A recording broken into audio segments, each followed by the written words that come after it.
చేపించుకున్నాడుగా. అవును. అంటే నీకు దేవుడు నీ కాళ్ళ దగ్గరికి రావాలా, దేవుడు లాంటి ఇండస్ట్రీ పెద్ద చిరంజీవి గారు కూడా నీ కాళ్ళ దగ్గర రప్పించుకుంటారా? రోజా గారు చెప్పారు కదా, ఇంకా ఆమె గురించి మీరు ఏం మాట్లాడట్లేదు, ఎందుకంటే తిరుపతి వెంకన్న కూడా గుట్ట మీద ఉన్నారు కదా, మరి రిషికొండ పైన జగన్మోహన్ ఉంటే ఏంటి అని. అంటే ఇద్దరు కలిసి ఇద్దరు దేవుళ్ళు సమానం. ఇప్పుడు మనోడికి కొండ చేపల కొండ రెండు ఒకటే.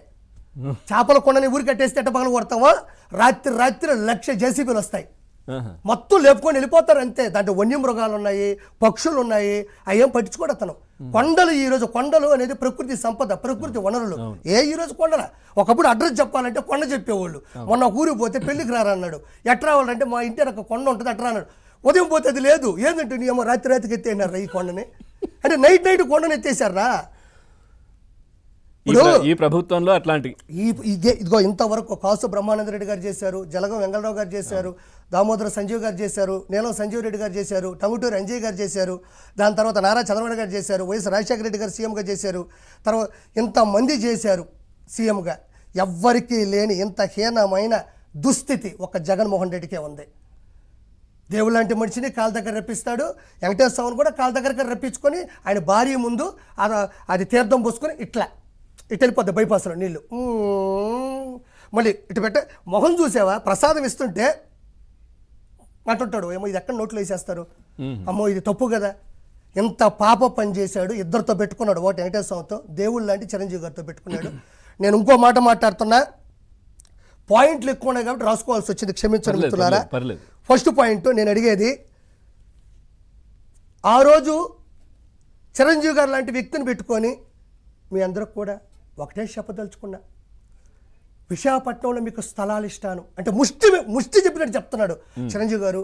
విశాఖపట్నం కూడా డెవలప్ చేద్దాం సార్, మీరు ఒక మాట చెప్తే అందరూ కదలుతారు సార్, సార్ మనం స్థలాలు ఇంకా ఏదన్నా చేద్దాం సార్, షూటింగ్లు కూడా అక్కడ పెడితే ఒక సీఎంగా నాకు అట్లా చెప్పట్లే, మీ అందరికీ స్థలాలు ఇస్తాను అంటే భిక్ష, మీకు స్థలాలు ఇస్తాను, మీరందరూ అక్కడ డెవలప్ చేసుకోండి, జూబ్లీ హిల్స్ లాగా చేద్దాం. ఒక వ్యక్తితో, ఒక లెజెండ్తో, ఒక స్టార్ హీరోలతో మాట్లాడే మాటలు అయ్యా. మీరు రండి హైదరాబాద్ లాగా ఇక్కడ కూడా డెవలప్ చేసుకుందాం, కలిసి మాట్లాడాలి. ఈరోజు మీ బాబాయ్ని 4 పోట్లు వేస్తే నీకు 4 ఓట్లు పడితే నువ్వు ఈ రోజు గెలిచినావు. చిరంజీవి గారు ప్రజల మనిషి. వైఎస్ రాజశేఖర రెడ్డి గారు సీఎంగా ఉన్నప్పుడు కడప ఉత్సవాలకి, మీ ఏపీలో చూడండి ఒకసారి, కడప ఉత్సవాలకి అక్కడ ప్రజలు మొత్తం ఏక కంఠ పదంతో చిరంజీవి గారిని తీసుకురావాలంటే ఆయన తట్టుకోలేక ఆయన క్రేజ్ని ఒప్పుకొని అదే హెలికాప్టర్లో ఇద్దరు పోయినారు. మీకు దమ్ముంటే ఏబిఎన్లో ఆ విజువల్స్ కూడా వేయండి. మీ నాయనే చిరంజీవి గారి క్రేజ్ని తట్టుకోలేక చిరంజీవి గారిని కడప ఉత్సవాలకు తీసుకెళ్ళి సాటిస్ఫై చేశాడు. నువ్వెంత, నీ బతుకెంత? ఈరోజు చిరంజీవి గారు నీకు ఎట్ట కనబడుతున్నాడు అసలు?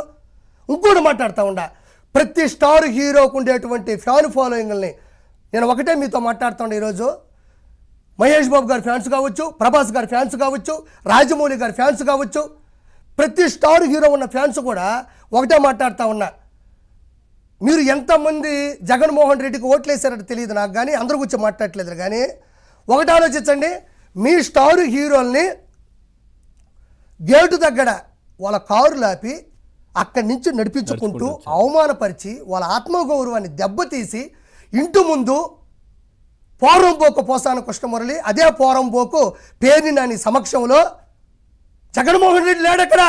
మీ స్టార్ హీరోలకు జరిగిన అవమానం ఈ ప్రపంచంలో ఏ స్టార్ హీరోలకి జరగలేదు మిత్రులారా. జగన్మోహన్ రెడ్డి లేడక్కడ. వాళ్ళ పక్కన కూర్చోబెట్టుకొని సంస్కారంగా సంసారబద్ధంగా జరగలేదు అది. ఎవడో పేరుని అని అంట సినిమాటోగ్రఫీ మంత్రి, ఆ పక్కన పోరంబోకు పోసాని బ్రోకర్ నా కొడుకు, వాళ్ళిద్దరిని పెట్టి ఇంటి ముందు కుర్చీలు కూడా లేవు, డ్రైవర్లు నిలబడుకునే చోటేది, కార్లు వదిలేసిన తర్వాత నడిపించుకుంటా వచ్చి నిలబెట్టి అక్కడ ప్రెస్ మీట్ పెట్టిస్తుంటే